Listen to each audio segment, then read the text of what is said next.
পাহাড় কে না ভালোবাসো, আর সেটা যদি দার্জিলিং হয় তো সেটার ব্যাপারই আলাদা হয়। আজকে আমরা কিন্তু দার্জিলিংয়ে যাচ্ছি। 4 ঘন্টা ট্রেনে থাকার পরে আমরা এখন নেমে গেছি জলপাইগুড়ি স্টেশনে। তো এখান থেকে আমরা এসকেলেটারে উঠব এবং সেখান থেকে যেগুলো সরকারি বাস থাকে, বাসে অ্যাকচুয়ালি যাওয়া যায় না, তো বাস স্ট্যান্ড ওইখানেই আর কি, সেখানেই অনেক শেয়ার গাড়ি থাকে। ওইখানে তোমরা রিজার্ভেও যেতে পারো, শেয়ার গাড়িতেও যেতে পারো। তো আমরা এখন শেয়ার গাড়ির উদ্দেশ্যেই যাচ্ছি। তো আমরা নেমে পড়েছি এখন। এইখান থেকে আমরা শেয়ার গাড়ির উদ্দেশ্যে অবশ্যই যাব, কিন্তু তার আগে প্রচুর খিদে পেয়েছে। কিছু ব্রেকফাস্ট করে তারপরে গাড়ি ধরবো। এখানে চলে এসছে 3টে করে লুচি আর ছোলার ঘুগনি। 3টে করে লুচির দাম হচ্ছে 20 টাকা। তো এই যে মা তারা ট্যুরিজমটা দেখলে, এখান থেকে বাসের গাড়ির শেয়ার গাড়ির টিকিট কিন্তু কাটা হয়। তোমরা চাইলে একবারে সামনাসামনি মানে টিকিট কাটতে পারো, নো প্রবলেম। তো এখান থেকে আমরা অনেক বার্গেনিংয়ের পরে 250 টাকা করে মাথা পিছু ভাড়া পড়েছে শেয়ার গাড়িতে। আমরা এখন দার্জিলিংয়ের জন্য রওনা দেব। তো এখানে দেখতে পাচ্ছ তোমরা, সামনে ভরে গেছে অলরেডি যারা ছিল, মানে ফুল গাড়ি না হলে কিন্তু এরা ছাড়বে না। তো একদম ইভেনলি একটা ফিলিং আসছিল। আর তারপরে সেটা যদি পাহাড় হয়, সত্যিই বলছি পাহাড় মানেই ভালোবাসা, অসাধারণ। তো ওয়েদারটাও খুব সুন্দর ছিল, বৃষ্টি পড়ছিল আর কি। আমরা এখন পৌঁছালাম এই রেস্টুরেন্টটার এখানে। রেস্টুরেন্টটার নাম হচ্ছে ভাওনা রেস্টুরেন্ট। তো এই রেস্টুরেন্টের সামনেই নর্মালি যারা দার্জিলিংয়ে যায় আর কি, তো তাদের কিন্তু গাড়ি এখানে এই স্টপেজে থামায় কিছু লাঞ্চ করার জন্য বা কিছু খাওয়ার জন্য। তো আমরা কিন্তু এখানে নেমে গিয়েছিলাম।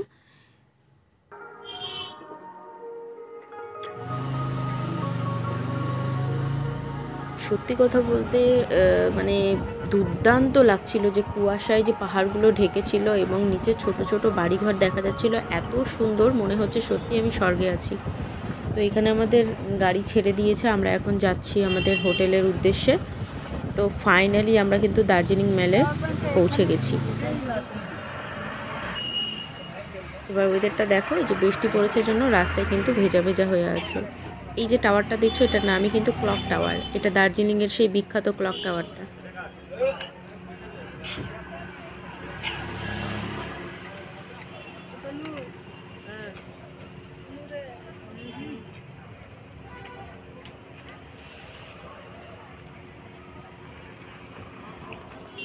পরের পর হোটেলটা পৌঁছে গেলে আমরা এখন দার্জিলিং মেলে এসে পৌঁছালাম। এই আমার পেছনে যেটা আছে এটা হচ্ছে ক্লক টাওয়ার। এখন আমরা যাচ্ছি আমাদের হোটেলের উদ্দেশ্যে। যে আওয়াজটা তোমরা শুনতে পেলে, এই আওয়াজটা কিন্তু ক্লক টাওয়ারের আওয়াজ। এই যে ক্লক টাওয়ারটা দেখছো, এটার আওয়াজ। আমরা এই নিচের দিকে নেমে যাচ্ছি। এই রোডটাকেই কিন্তু লামা রোড বলছে। তো আমাদের হোটেলটা একটু ভেতরে ছিল, মানে মোটামুটি ধরে রাখো 100 মিটার ভেতরে আমাদের এই হোটেলটা ছিল। আমাদেরকে ভিউটা আমি একটু দেখিয়ে দিচ্ছি। নর্মালি যতগুলো গাড়ি দেখছো তারা কিন্তু ট্যুরিস্টেরই বেশিরভাগ।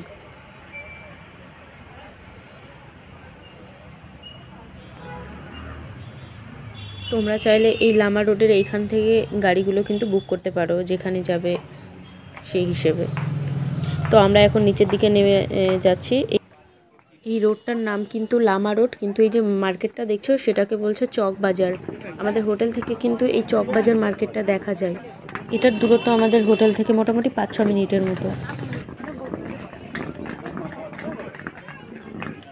আর এই হচ্ছে আমাদের হোটেল প্রধান রেসিডেন্সি। হোটেল প্রধান রেসিডেন্সি দেখতে পাচ্ছ উপরে তোমরা, এইচডি লামা রোড লেখা রয়েছিল।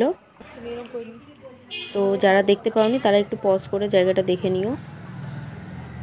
তোমরা যদি চাও হোটেলের মোবাইল নাম্বারটা, তাহলে আমি ডেসক্রিপশন বক্সে দিয়ে দিব, সেখান থেকে তোমরা কন্ট্যাক্ট করে যেতে পারো।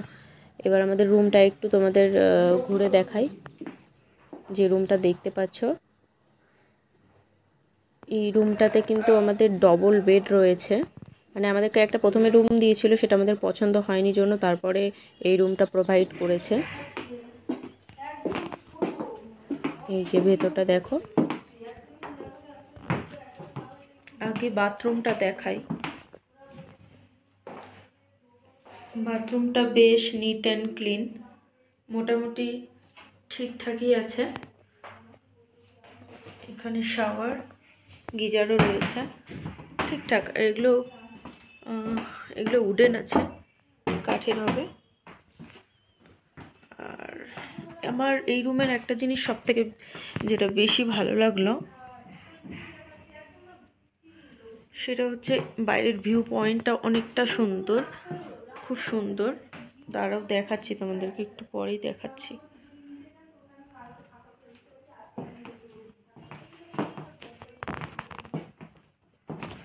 দাঁড়াও,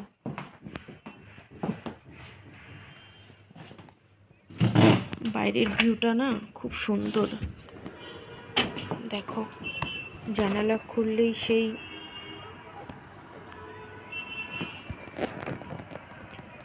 যেমন পাহাড় দেখতে পাবে, মেঘে ভরা পাহাড়, সাথে এই যে ছোট ছোট বাড়িঘর, তারপরে তোমার বুদ্ধ মনস্ট্রি, এইদিকে তোমার মার্কেট, চকবাজারের অনেক কিছু দেখা যাচ্ছে, বেশ ভালো এটা। পরে এই যে এই ভিউ পয়েন্টটা, এটা সত্যিই আমার কাছে খুব সুন্দর। এই যে দেখো, বাইরে থেকে পাহাড় দেখা যাচ্ছে, সাথে এই মার্কেটগুলো, বাড়িঘর। তো ওভারঅল রুমটা ঠিকঠাকই আছে প্রাইস হিসাবে। তবে এই রুমের রেট বলছে 2000, কারণ এই রুমের সঙ্গে আরও আরেকটা রুম অ্যাটাচ আছে, যেটাতে তোমরা থাকতে পারবে। মানে এখানে ধরো 3 জন থাকতে পারবে ভালোভাবে এই বেডটাতে। সাইডের যে বেডটা আছে ওটাতে 2 থেকে 3 জন থাকা যাবে। তো এই চলে এসছে আমাদের থালি। এর মধ্যে আছে আলু মটরের সবজি, আলু ভাজা, আলু পটলের তরকারি, ডাল, পেঁয়াজ লঙ্কা তো আছেই, পাঁপড় ভাজার সঙ্গে ভাত। এইটার থালির দাম আছে 150 টাকা। বিকেলে চক বাজারে যাব, কিন্তু সেই ব্লগটা আমি এই পার্টে দেবো না, নেক্সট পার্টে পাবে তোমরা। বেশি বড় হয়ে যাবে, সেই জন্য আমি আর দিলাম না। তো ঠিক আছে, তোমরা নেক্সট ব্লগের জন্য ওয়েট করো। টাটা। ভিডিওটা কেমন লাগলো অবশ্যই জানাবে, আর সাবস্ক্রাইব করতে ভুলবে না। বাই।